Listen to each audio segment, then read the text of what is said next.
Something that you can't see, Spinelli? You can always ask. Okay. I want to talk to you about this particular area. We said when we enrolled and we met, and I told you the area to the first half of NASDAQ regarding the opening and the maintenance and the handling and the transferring and the closing of customer accounts. Sections on the Series 7 exam which represent 25 to 30 questions on this area. And we said why. I mean, it's not that it's an advanced strategy or an advanced product, but really goes to the foundation of what the license gives you the capacity to achieve, the ability to be able to pick up that phone, to solicit assets, and to be able to issue a recommendation, buy securities with those assets, manage that money for the transactional business of stock brokerage, which is transactionally buying and selling and trading for the game business that we've been working for many years. So in as much as it's not complex, there are a lot of regulations. And the key area here in the Word, Chapter 2, regarding the opening of client accounts, customer accounts, is documentation. Documentation that I promised you that I would bring in, that you read about last night, to actually physically touch and see that these are the documents that are signed by the client that facilitate the account opening process. Before you can go into the opening up or the issuance of a recommendation into any particular idea, you must implement a rule. And that rule is what you're really supposed to be doing every single day when you cold call and speak to investors on the phones. And that is Rule 405. It's called Know Your Customer Rule. Learning all the essential facts about your client. And we have a couple of words in our industry, and I got to tell you, ladies and gentlemen, these are two of the most powerful words you're ever going to hear, and you're going to hear them many times every.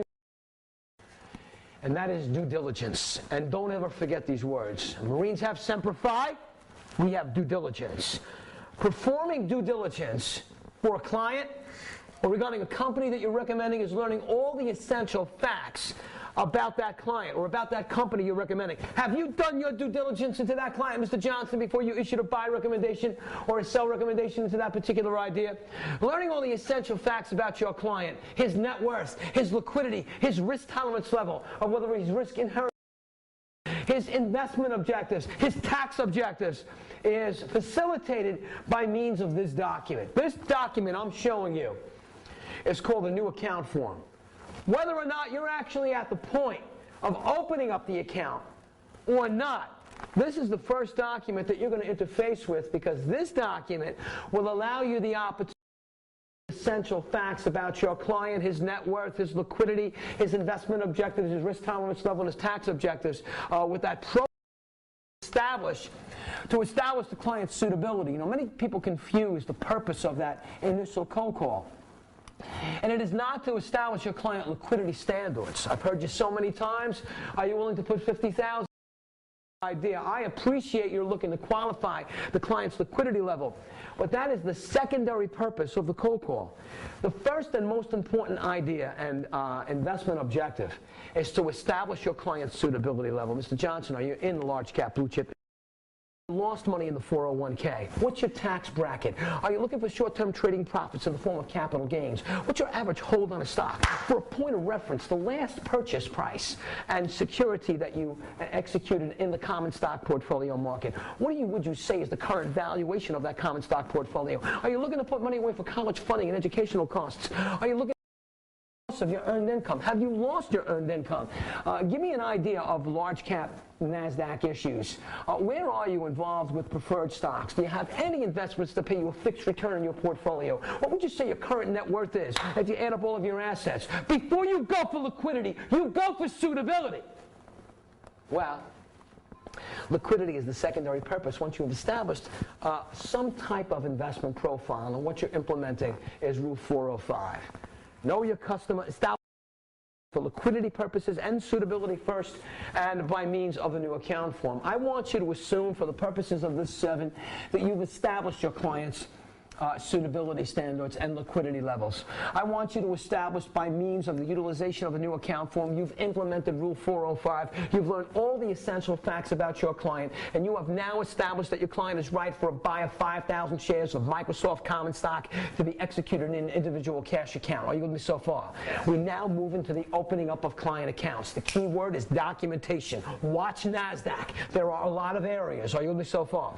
The first account, of course, is the individual account that you'll open up with all the necessary individual account information that's necessary to facilitate the opening up of the individual account, which is pretty self-explanatory. But moving into the second type of customer account, we talk about the joint account.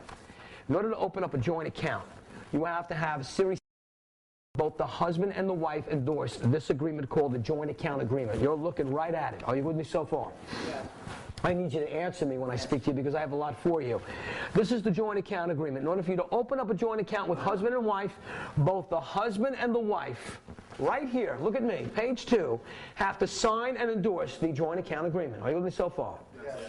So the first step is to endorse the joint account agreement with both husband and wife. Now, secondarily, step 2, in the opening up of joint accounts, there are 2 different types of joint accounts that you can open up and maintain as the financial advisor of record. And you'll have an opportunity at the break after lunch to take a look at some of these documents that I brought in for you, and I think that you should.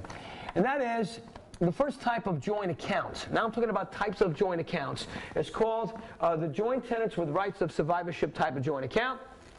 The second type of joint account is called a tenancy in common type of joint account, or the TIC account. When you are opening up a joint tenants with rights of survivorship type of joint account, are you with me so far? Yes.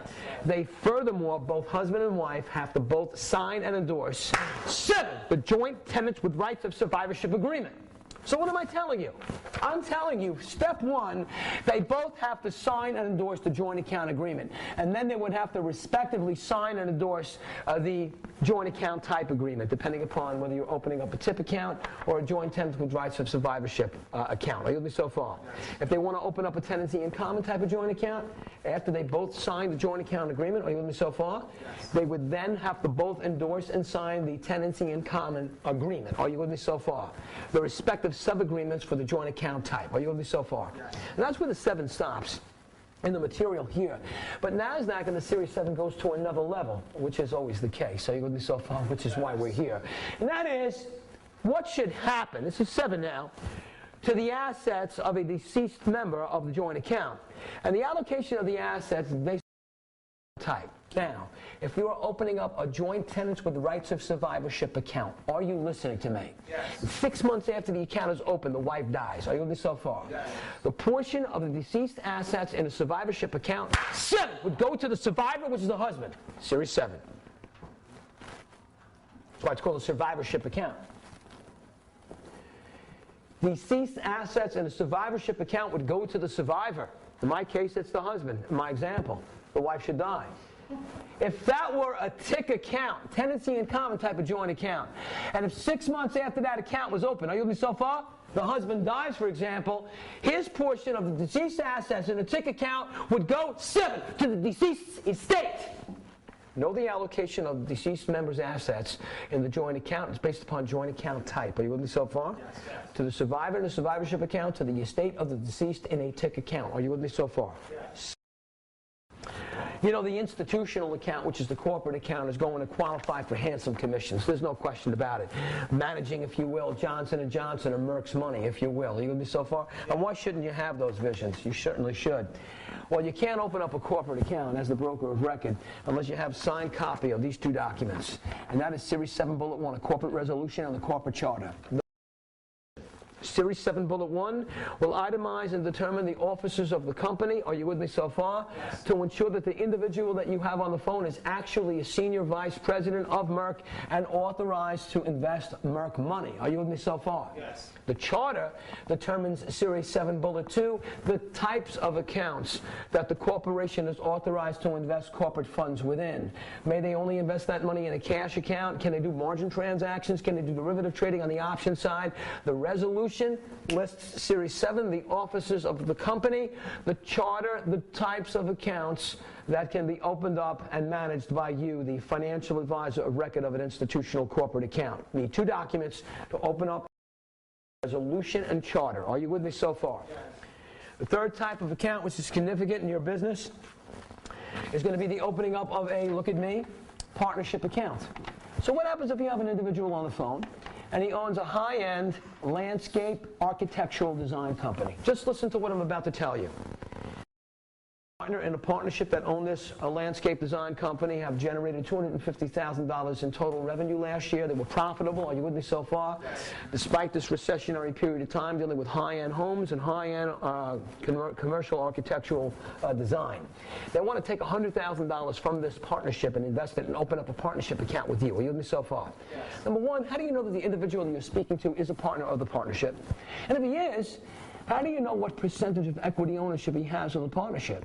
Because unless he has 50 or 51% controlling interest, invest money on behalf of the partnership. Maybe he's a partner of the partnership that only owns 3% of the partnership. Are you with me so far? Yes. So in order to determine if you are speaking to an individual who's a partner of the partnership and authorized to invest funds on behalf of the partnership, you have to have a signed copy, Series 7 of the co-partnership agreement, which, if you look at me very carefully, on the back of it lists the names of the partners and their percentage of equity ownership of the partnership to determine if they're authorized to invest partnership funds in order to facilitate the opening up of the partnership account. Are you with me so far?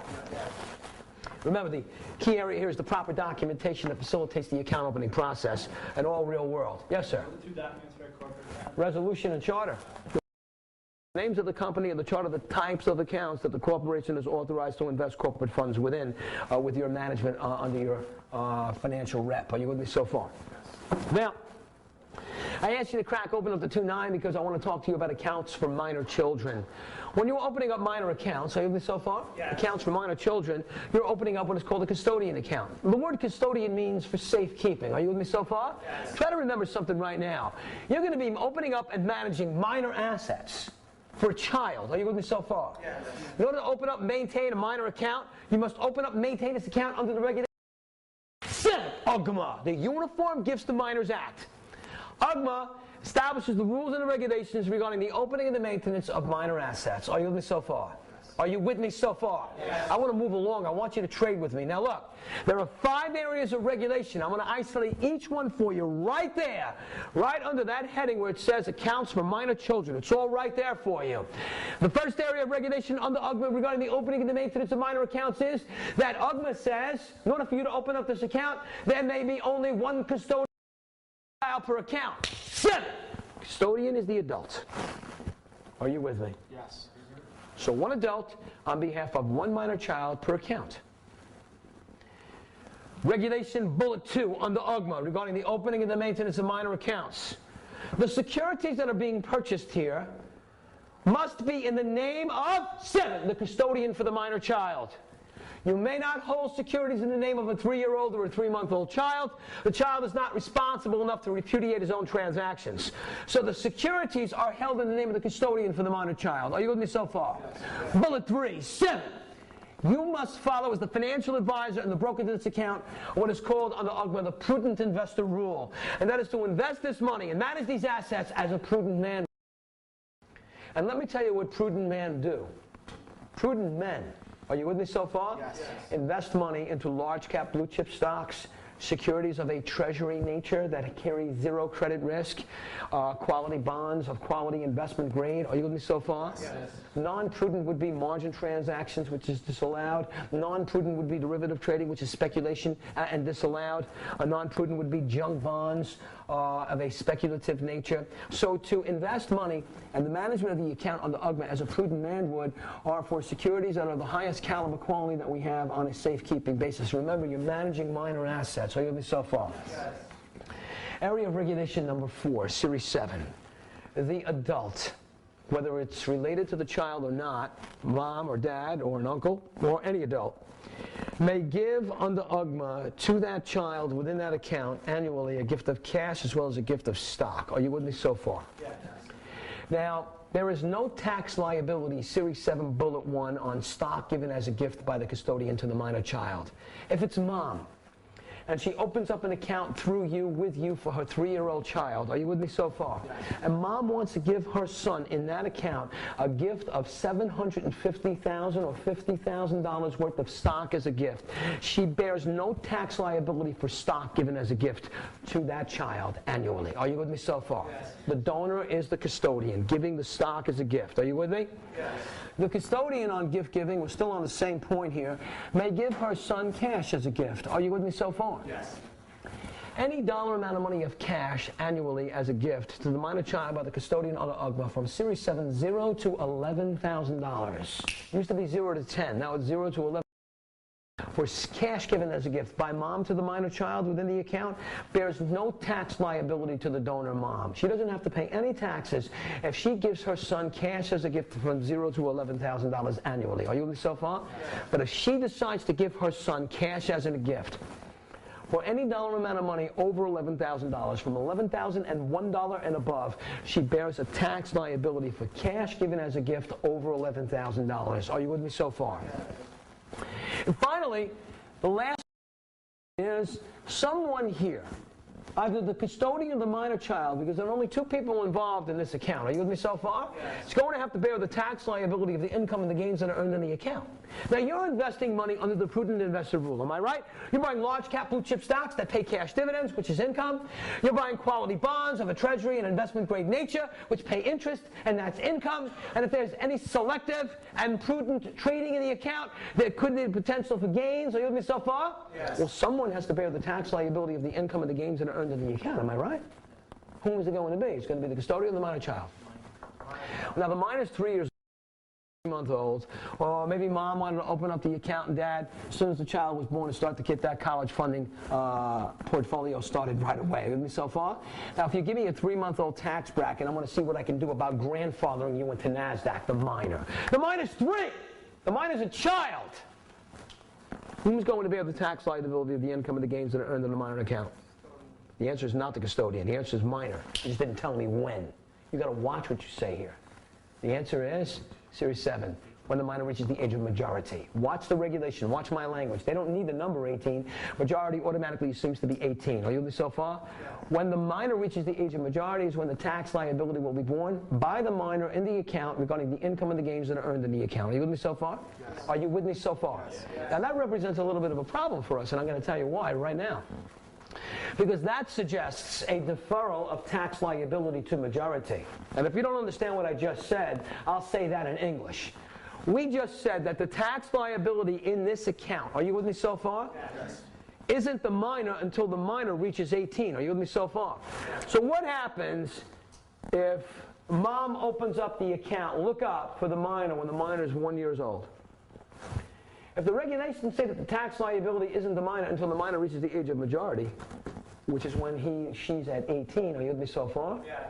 And at that point, the minor is no longer a minor, the minor is the adult. Are you with me so far? Yes. And the minor will be placed, as you'll study on Friday, in any one of the 5 marginal tax brackets that we have based upon your income tax return filings that determine your tax bracket and liability. Are you with me so far? Yes. What about prior to 18? Listen to me carefully. If the tax liability isn't the minor until the minor reaches the age of majority, then that suggests a deferral of tax liability to majority. What about all these years prior to 18? That suggests no taxes until the minor hits 18. Am I right? Yes. That's what that would mean, but that's not 100% true. Anybody in the room have children? No, I didn't think so, but that's okay. I'm going to write a word. I think you'll understand it. Why don't you tell me what this word says? Say that word. That's right. There's a kiddie tax bracket that you didn't know about because you don't have children and you're not investing money on behalf of children. Are you with me so far? Yes. But do you have to have your own children to be a custodian to open up a minor account? Are you with me so far? You could have known that from your nieces and nephews, but you know, that's another story for liquidity versus illiquidity regarding cash flow. Let's talk about what I mean.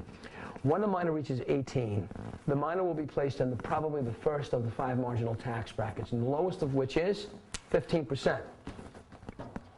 Then based upon as the child who's now an adult increases his income, so will the brackets increase in a progressive tax system. Are you with me so far? Yes.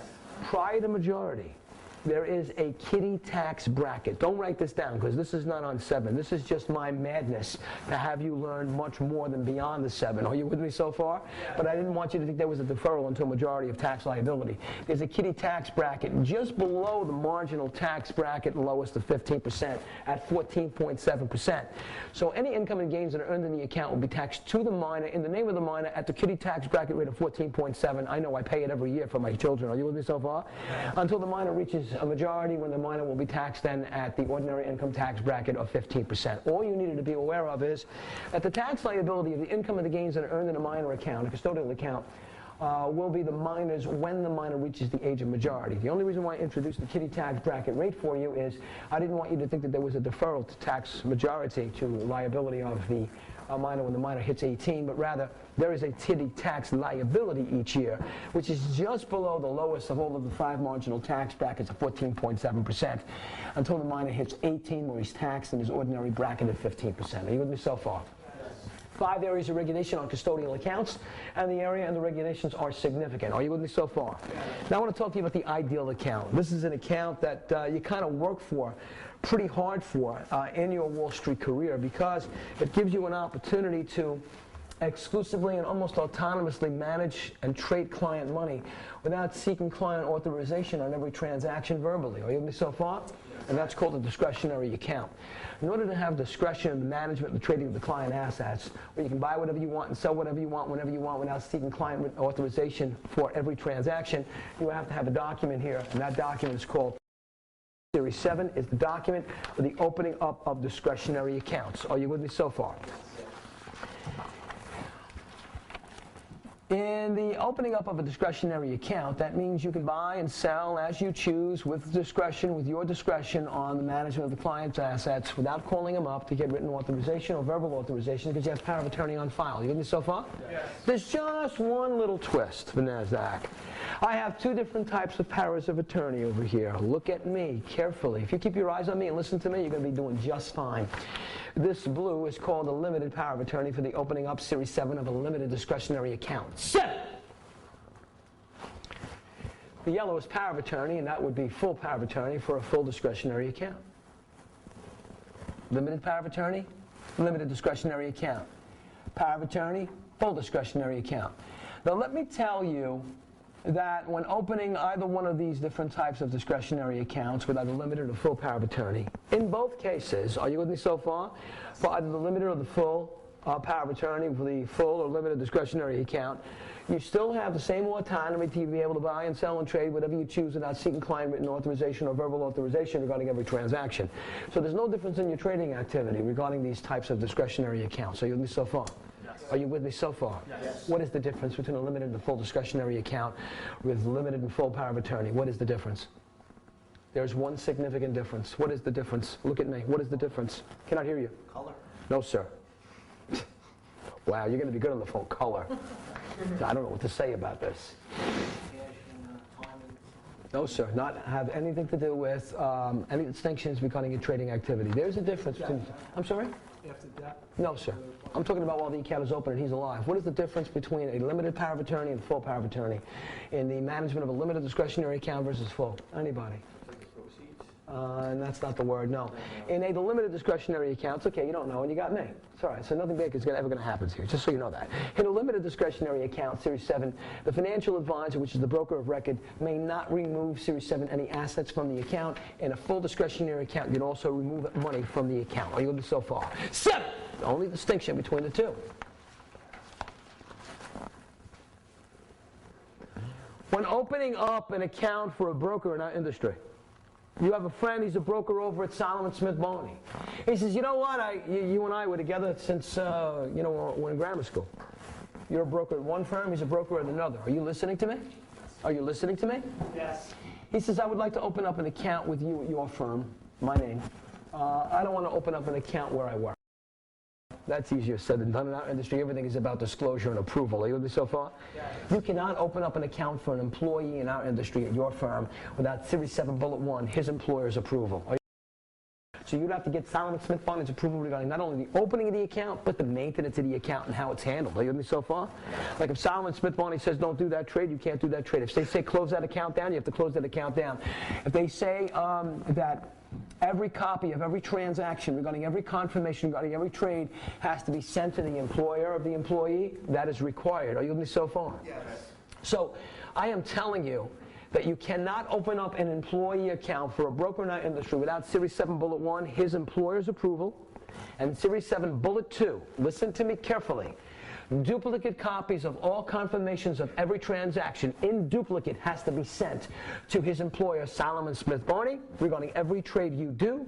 And Series 7 Bullet 3, you must follow his employer's specific instructions regarding the going forward maintenance of the account, regarding any trading activity or the closing of the account at the employer's request. Are you with me so far? Yes. So, 3 areas of regulation on employee accounts. 1, you have to have his employer's approval. 2, duplicate copies of all transactions have to be sent to the employer regarding every trade you do. And 3, regarding the maintenance of the account going forward, you must follow the employer's specific instructions regarding how this account is supposed to be handled. Are you with me so far? And then you can open up employee accounts. You know, earlier I was starting to talk about that Hollywood genre that I'm a little worried about that you have about Wall Street's perspective, because we're in the real world here, and sometimes we have a tendency to adopt the Hollywood in here. Are you with me so far? Yes. When in fact, we're exciting enough as it is in the financial world and financial capital on my street of dreams. So we talked about movies like Wall Street, we talked about movies like Boiler Room, but I want to talk to you about a movie that's no longer in service. You to listen to me. Just don't go to Blockbuster Video for it because it doesn't exist. Look, after you pass the Series 7 exam, I'll give you a copy of this one. Produced in 1976, the first and most powerful movie that was ever made from Wall Street's point of view. So sophisticated is the language in this movie. That the only way you'll be able to understand it in full depth and gravity is after you've gone through weeks 2 and 3 of my program as opposed to anybody else's, because it was written by Wall Street's traders and Wall Street's arbitrageurs. Are you with me so far? Yes. And that movie is rollover. And this movie is lights out, and I'm going to tell you why. The movie starred Jane Fonda, are you with me so far? And the actor Chris Christopherson, who played a hedge fund manager that Douglas could have taken some lessons from, believe me when I tell you. Are you with me so far? Yes. So we got a little bit of espionage thing going on here. And the movie, in fact, was about the realistic scenario of the Arabs in the 1960s of the Wall Street financial markets. And what happened then was, in the 60s, was the Arabs came into the United States with a tremendous amount of buku petro oil money. Are you with me so far? Yes. And they converted that money by opening up accounts at every major brokerage firm in the United States and started to adopt a strategy of, they were buying a lot of real estate, but in the investment side of the markets, in these accounts, at every major brokerage firm in the United States, they engaged in a strategy called the shorting of gold bullion. Are you with me so far? And we get into margin trading and the advanced strategies of buying and the selling of stocks. We're going to be talking about the shorting of stocks on margin. Whenever the word short is used, it plays the bear side of the market of depression of that security that's being borrowed to sell it high and buy it low, as we'll wrap up today in your first day of your education with short margin trading. We got a ways to go here today. But I want you to know what they did in the real world. The Arabs shorted gold bullion in accounts that were in the name of a code rather than by personal name. I'm talking to you about rollover because I'm talking about coded accounts. Are you with me so far? Yes.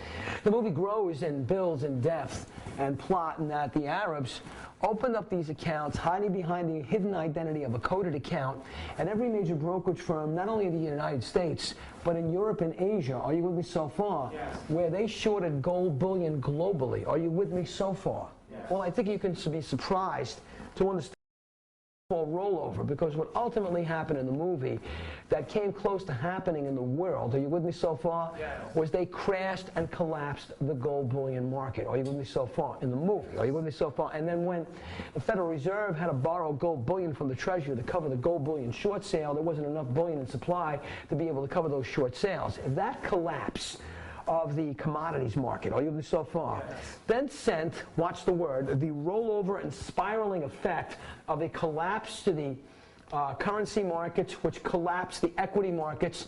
Every major money exchange of Europe and Asia crashed and collapsed in the movie until the next day when our American markets opened up from the European markets the previous day and the Asian markets. Then our markets collapsed until a complete rollover and collapse of the entire financial world. Fade to black! This movie's off the hook! It's dynamite. Woo! And I'm telling you, all that for coded accounts. But I think you should see the movie once you get licensed. Let's not look at movies or look at any other body of the work. You're having a hard time reading what's in front of you. Can you open up an account today by code? The answer is absolutely. There's only one aspect of the movie that was not 100% accurate, and that is your client may not hide behind the identity of a coded account. Series 7, Bullet 1, when opening up a coded account, he has to send in a letter signed to you that he's the owner of the account and is responsible for the tax liability of the income of the gains that are earned in the coded account. And if he does that, sends that documentation in, you may also today open up an account by code. 7. With me? Yes. With me? Yes. Are you with me? Yes. Thanks. I really needed that one, you know. We're going to look at right now. In summation, you're looking at the different types of customer accounts that we have of individual, joint, corporate, partnership, custodian, discretionary, employee, and coded. And those are client accounts. But at the broker so far, clients are categorized into any one of 3 different types of brokerage house accounts. Are you with me so far? Yes. Look at me. When a client buys a security and he sends in a check to you, and he pays for that transaction by check. Are you with me so far? Yes. This client is called a cash account customer, Series 7. When we say a cash account client, look at me. It's not that he gave you cash, he paid for it by check. Are you with me so far? Yes. The client could be looking to engage in margin transactions, where maybe he want to borrow money from the brokerage firm to buy securities. Or maybe he would want to borrow stocks, sell high, cover low, and engage in short margin trading activities on the more speculative side of leveraged transactions. Well, we don't really have a problem opening up the margin account as long as Series 7 Bullet 1, your client signs and returns a signed copy of the margin agreement, which you're looking at right now, where he gets approved for a credit check into his background to ensure that he qualifies for a loan if we're giving him an extension of credit on the buy side. Are you with me so far? Yes. And he buys by the risks associated with margin trading. Fill out the margin agreement. Mr. Johnson, you may margin up and open up a margin account. Very passionate about derivative transactions. Are you with me so far? Yes. On the options side, I have no problem engaging in the approval of derivative transactions as long as he abides by the rules of options trading. Are you with me so far? Yes. And he signs a copy of this agreement called the options agreement, where he's abiding by the risks associated with the rules and the regulations of the OCC, which is the Options Clearing Corporation, and returns this document back to you approved by a principal here at the broker-dealer called the Registered Option Principal. We would have no problem facilitating the opening up of options transactions. 3 brokerage types of category accounts. Clients pay for security by check, cash account clients. Fill out the margin agreement for margin transactions, fill out the option agreement for option account clients. Are you with me so far? Right. Client accounts, brokerage house accounts, that facilitates the purpose of Chapter 2. Moving right along, I'm mowing down the 7. This 7's no match for me. Are you with me so far?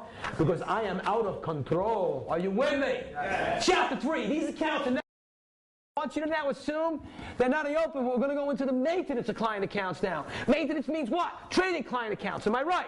Yes. Page 3.3 in Chapter 3. A lot of regulations here. We're talking about the trading of client accounts. Are you with me? Yes. These accounts are now opened. And I want you to know that possibly you were trying to get your client on the phone all morning. You usually speak to him 2 or 3 times a day. Very close relationship. And guess what? You haven't been able to get to him to start executing some orders at 9:31 this morning that you wanted to capitalize on from the close of the market yesterday. And now it's 10:45 and you get a phone call from a family member. You find out your client had an accident on the Long Island Expressway and he died in a car crash. God forbid I should say these things. Most accidents happen in the home. Are you with me so far? I know when I have to play Santa and I have to get dressed up and go on the roof because my wife is making me go on the roof because the night before Christmas Santa has to find out where they sleep so he knows what chimney to go down. That last year I almost fell and killed myself in my driveway. Not that anybody in my family is going to help me because they'll just walk right over me.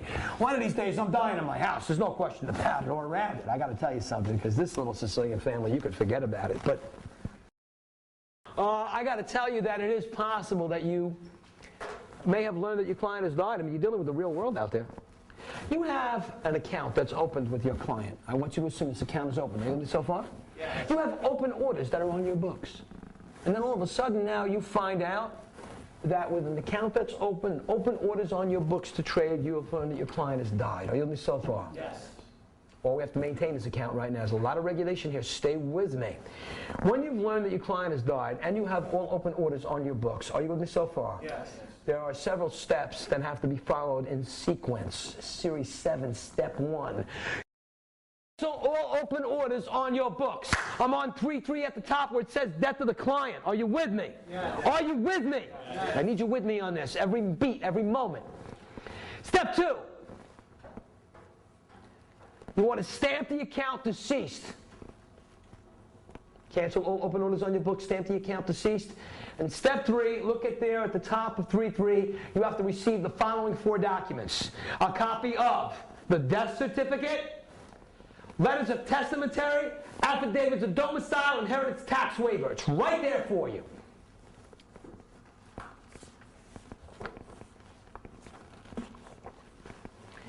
If you had a discretionary account, listen to me carefully. You had a discretionary account. You had power of attorney on file, limited to full. Your client has died. Are you with me so far? Yes. The death of your client still automatically cancels the power of attorney. You no longer have power of attorney upon client death. Are you with me so far? Yes. Thank you. No matter how delayed, I'll take it. It's no problem. You know, by the way, that's dealing with the death of a client when you have an account that's open and custom orders on your books. Are you with me so far? A procedure that has to be followed in sequence. But I got to talk to you about your client activity. You know, there is no one numerical benchmark that determines whether one client by number, by definitive mathematical number, is more aggressive or a heavily traded client versus another. Are you with me so far? I can't say if a client does 13 trades versus 3, that number 13 is a number written somewhere in the body of work. But I think that we can say if a client is doing 4 or 5 trades a week with you, are you with me so far? Yes. Or every 2 trades with, or every 2 weeks with you, he's a much more aggressive client than a client who's doing 1 or 2 trades a quarter with you. Are you with me so far? Even though these numbers are strictly subjective and not definitive, are you with me so far? I think that we can see the activity. And so therefore, if we're dealing with a client that's a more heavily traded client, more active, are you with me so far? He's going to receive Series 7 Bullet 1 a monthly account statement. Inactively traded clients, 7 quarterly account statements. The quarterly account statement is sent to the client if he's inactive versus a client that's more active. So account statements at the bottom of 3.3. Are you with me so far? On 3.4, you see where it says the transferring of client accounts. 3.4. Well, I know what it says there, but I really brought it in for you. Your client might fire you. I mean, you're dealing with the real world out there. The relationship that you have with your client is tied to the performance in good and bad markets. I mean, listen to me. I want you to listen to for many, many years, and I'm looking right at you to say this to you. You do not have to be right, nor you are expected to be right 100% of the time. It's just not a reality. But you have to be 60% of the time more correct than you are incorrect. You have to be more correct regarding the movement of this particular marketplace than you are incorrect. That doesn't mean 100% accurate. Are you so far? Yes. You're going to be right 60% of the time. But the other 40% that you're not correct, if you are more correct than incorrect about your understanding of the movement of the market. Are you with me so far? Yes. And it's about information. And the timing of that information, and when you communicate information to the client to be on the right side of the marketplace to capitalize on the performance of stock and bond pricing, to show them the kind of returns which makes you the financial advisor and the professional. Are you with me so far? Yes. So you're going to be more right than you're wrong. Are you with me so far? Yes. Well, he could fire you. You know, this allegiance is only tied to the performance of his returns. Are you with me? Yes. You are in the business of generating returns on investor capital. Well, if he does fire you or terminate the relationship, he might transfer his account from one firm to the other. And the transfer of client accounts can only be facilitated with the signing of 2 documents. First, your client has to sign what is called a client account transfer form. You're looking right at it. We have a name for this document now. It's an ACAT form. ACAT is the form, client account, that the client is authorizing to transfer his account from one firm to the other. Are you with me so far? Yes. This document is not enough.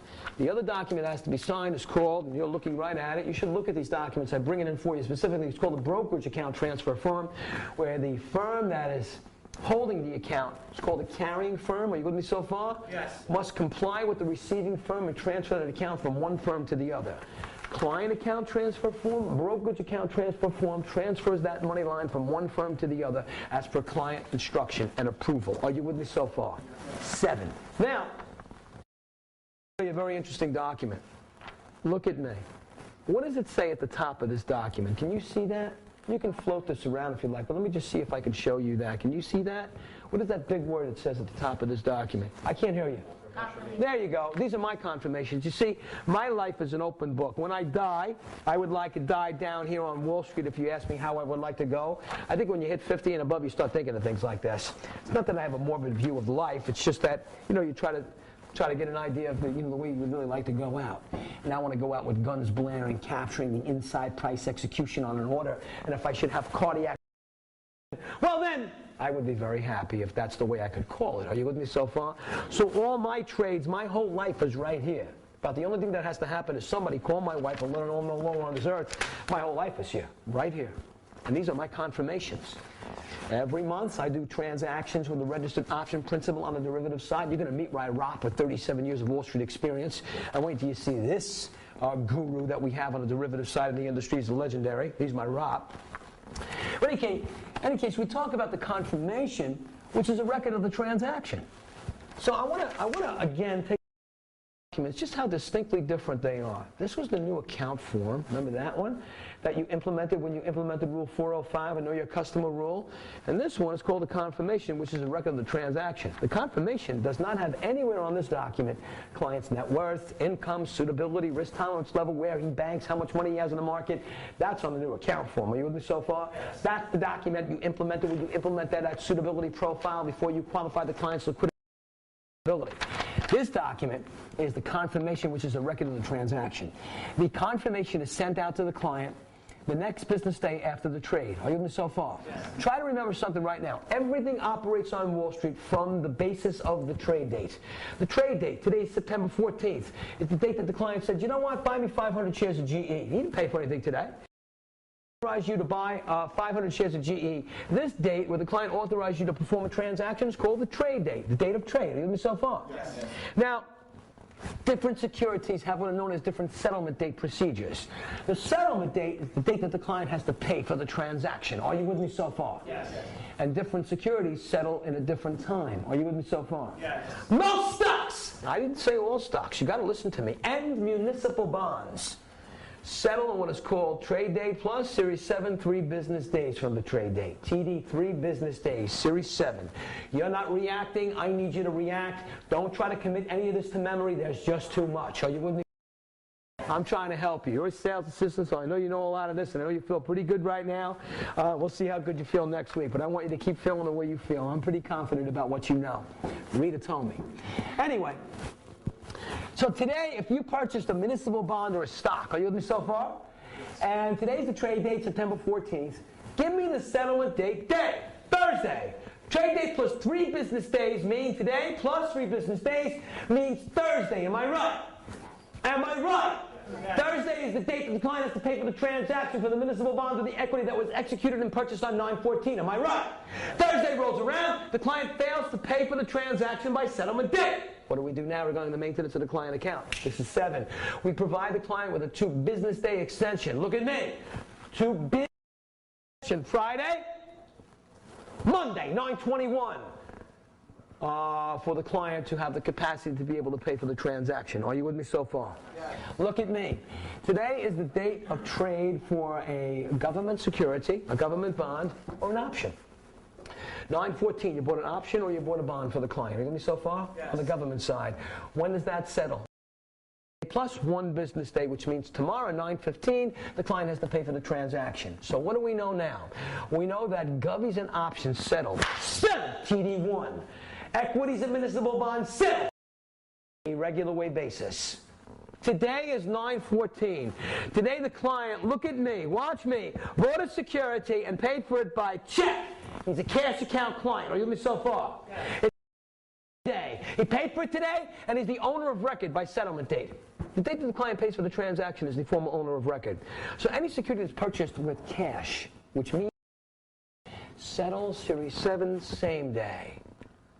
Any security that's purchased for a municipal bond or an equity settles trade day plus 3 business days.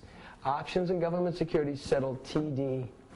Are you with me so far? Yes. Back to the confirmation. Look at me. The confirmation is only going to reflect the it's got nothing to do with income, net worth, liquidity, suitability. That was the new account form. The confirmation is pure. It only relates to the buy or the sell. Are you with me so far? Yes. And the transaction itself. So let's take a look now at some of the other terms that are on every confirmation. Just think of the trade. Are you with me so far? The buy or the sell. What could be on a confirmation? Well, let me kick it off. We've got the trade date on the confirmation. What else has got to be on the settlement date? Are you with me so far? Let's start out with what do we know so far. How about the client's name? How about the broker's registered representative number? Because you're identified not by your name, but by a rep number. Are you with me so far? Yes. What else should be on the confirmation? Think about the transaction. What else do you think could be on the confirmation? Commissions. If you tell me commissions, well then you might have also said markup too. Yeah. And therefore, if you've got the transactional fee on the confirmation, then you have to have the capacity in which the broker-dealer acted to the trade. So what is the confirmation going to say before it says commissions and or markups and or markdowns? If we acted in a principal versus agency capacity and therefore commissions or markups, are you with me so far? How about if it was a buy or sell? How about if it stock, the number of shares, and about the price of the security and the name of the stock and its location? Or bonds and the number of bonds and its price? Are you with me so far? So if you look at the confirmation, that's about it. You see how pure and simple it is. It only relates to the transaction. You need to know those terms that are on every confirmation that's sent out to the client trade day plus 1 business day. So we got a little bit about transferring the client accounts. And now we're going to wrap up chapter 2. And then we're going to break for lunch. Isn't this wonderful? And if I really feel like splurging, we'll go to Madison Avenue and really start spending some money around here. Are you with me so far? And we'll come back down. We'll come back to work on Wall Street. Are you with me? We go to Midtown to have fun. We go to downtown to make money, right? Right. Well, I want to talk to you about the responsibility that you have when your company, God forbid I should say these things, but we do have to cover it. The brokerage firm that you work for should possibly go out of business. You know, many years ago, the second largest broker-dealer in U.S. history to Merrill Lynch was Drexel Burnham Lambert. Merrill Lynch was the largest firm at the time. Listen to me. Forget about your notes, because I'm going for NASDAQ. I don't want you to miss it. The second largest firm in U.S. history was Drexel. It was managed by one of the greatest minds that ever hit Wall Street. His name was Mike Milken. Mike Milken was such a brilliant mind that he established Drexel. He ran Drexel to become the junk bond firm, and he was the junk bond king. Now, let me tell you what that means. He created a security that never existed. At the time, there were many flagship companies in America, Fortune 50, Fortune 100 companies that were going out of business. They couldn't stay alive. I'm talking about flagship institutions that were in business for 170 years. Banks weren't going to lend them any money to keep them alive. Are you with me so far? Yes. So Milken designed a security that never existed before. He called the security a junk bond for a company that was a Fortune 50, a flagship company that became a junk company. And the junk bond worked like this. He said to investors, look, if you buy these bonds, and through the purchase of these bonds, we'll raise money for these companies when no banks will lend it to them, to keep these American flagship companies from going out of business and keeping them alive and putting America back on track. Are you with me so far? And with the proceeds that are raised from junk bond sales for these companies that are junk companies, are you with me so far? If the company does come out of bankruptcy and become profitable, are you with me so far? The bonds will pay you 14% interest. If the company with the proceeds that are raised from junk bond sales does not come out of bankruptcy and reorganize itself to become more profitable and goes out of business, you'll get no interest. It was all or none. Are you with me so far? Yes. Because of the tremendous interest rate returns on those bonds, people bought those bonds like paranoid madness. Are you with me? It was like incredible what was going on. And he put these companies back and got them the liquidity and the cash flow and the financing that they need that banks were never going to lend.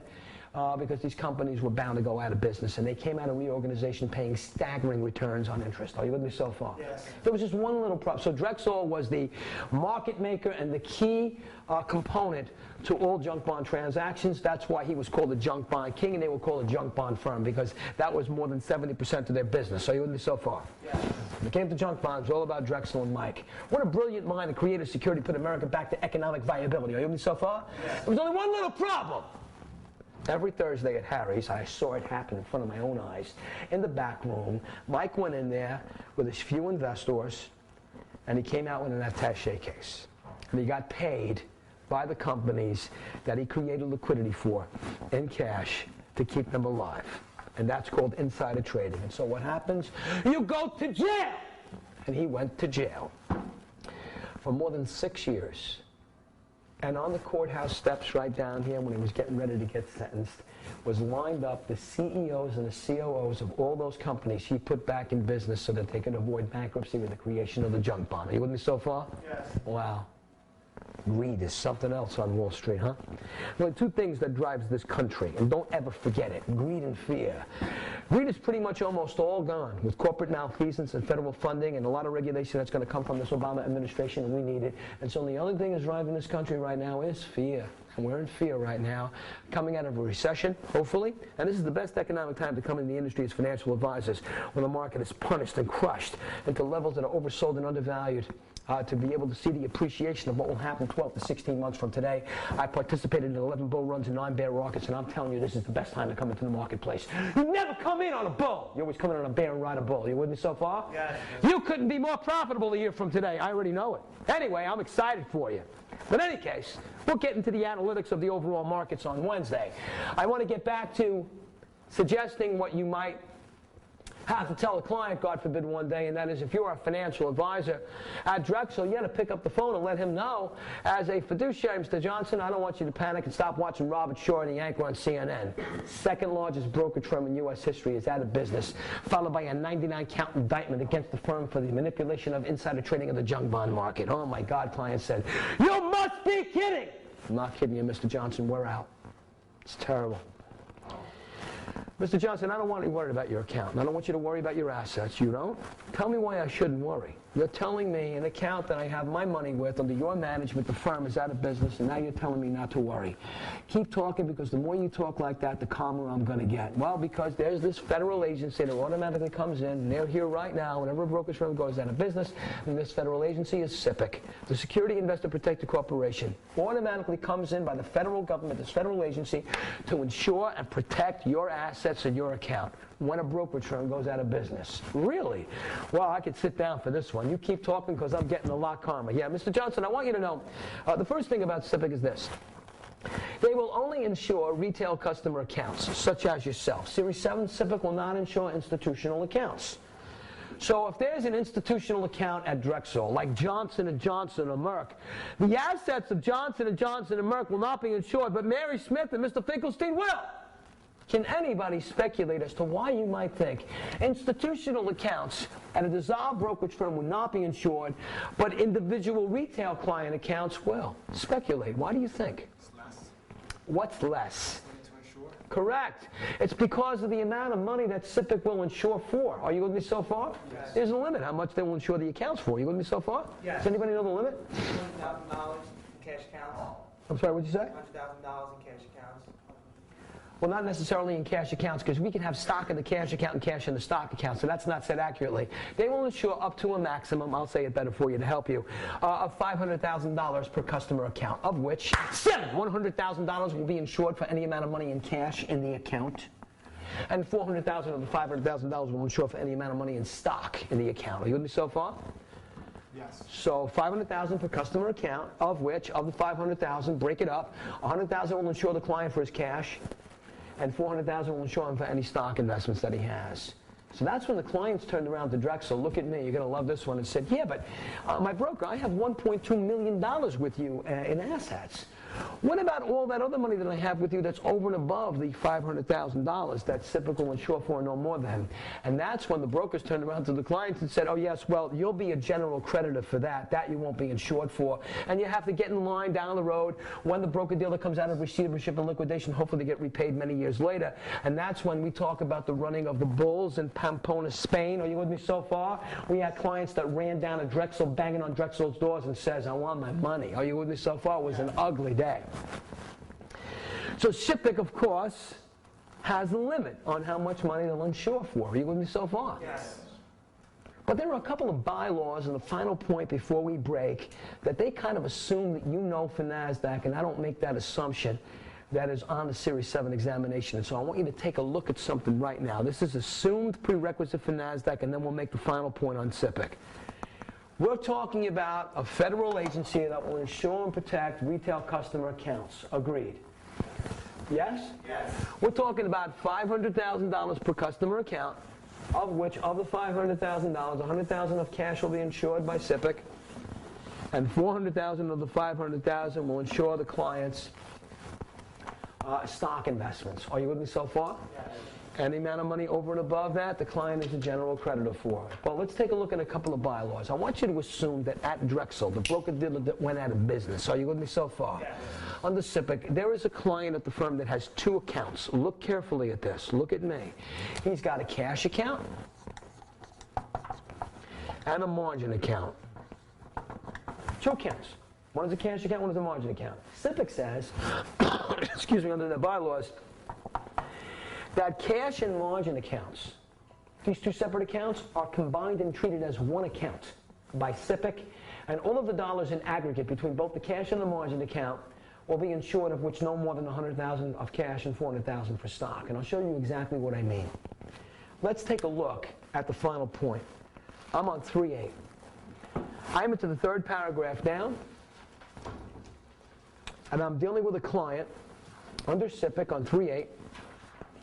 And this client has a very interesting name here, Mr. Fred Public. It's a cute name, isn't that? Mr. Public.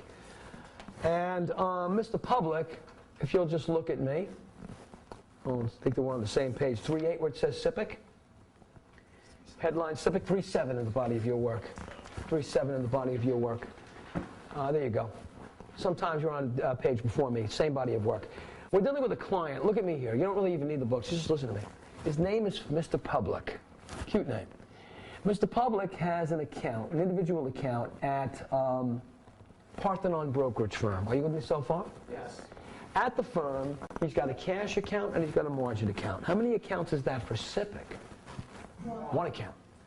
Parthenon goes out of business.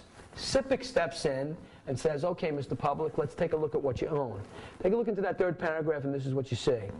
In the third sentence of the third paragraph, the client's got $300,000 of stock and $50,000 of cash in the cash account. So let's plug it in. In the cash account, look up. He's got $300,000 of stock and $50,000 of cash. Are you with me so far? Yes. Look up. As we continue to read, you'll see. In the margin account, he's got $40,000 of stock. So SIPC will take a look at all these assets and combine them into aggregate and say, he will insure $400,000 of stock and $100,000 of cash. So take a look at the stock portfolio. The stock portfolio is $340, so that's under $400,000. So the entire stock portfolio is fully insured. And his cash is $50,000. It's under $100,000. So this client is fully insured for all of his assets in both the cash and the margin account, treated as one account under SIPC. Are you with me so far? Yes. But you see, the next paragraph, Mr. Public has a wife, and her name is Wilma. Are you with me? Yes. She has an account as well, separate account at Parthenon. She has a cash account at Parthenon Brokerage Firm. Are you with me so far? Yes.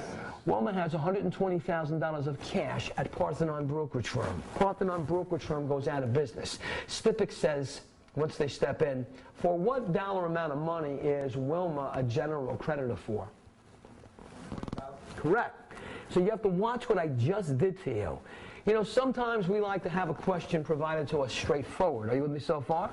Yeah. NASDAQ doesn't always work that way. So this is more of an understanding of not only the regulation, but of the psychological distortion within which this 7 comes at you. And sometimes, more often than not, they come at you from the back forward.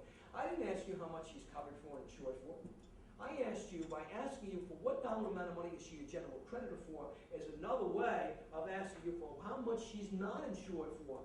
And that's any dollar amount of over $400,000 of stock and over $100,000 of cash. If a cash position is 120, she's covered for the 100 of the 120. But look at the 20 of the 120. That's over and above the 100,000 of cash. The 20,000 Series 7, she's a general creditor for. So watch how I ask you what I ask you, because I am embellished into the exam. And this is, I speak just like NASDAQ. Are you with me so far? Yes. What a learning experience this is going to be besides the regulations themselves. So we see the regulation on SIPC. We understand some of the significant regulations that we just covered regarding the opening and the maintenance of customer accounts. We've got the over-the-counter under our belt, and when you come back in 15 minutes, and I'm giving you a 15-minute break because this is lunchtime. Are you with me so far? Yeah. So go on, enjoy yourself and have your lunch. Beautiful day. When you come back, you should know that the second segment is always much more involved than the first. I just got you a little warmed up. I'm going to light it up. When you come back in Chapter 9, the primary market and the underwriting for equities will bring its stocks public. And then, after we bring that stock public in Chapter 9, we're going to blast right through the secondary market trading. 9 and 11, primary and secondary market. See you after lunch at 15. Thank you. Sure. Only one?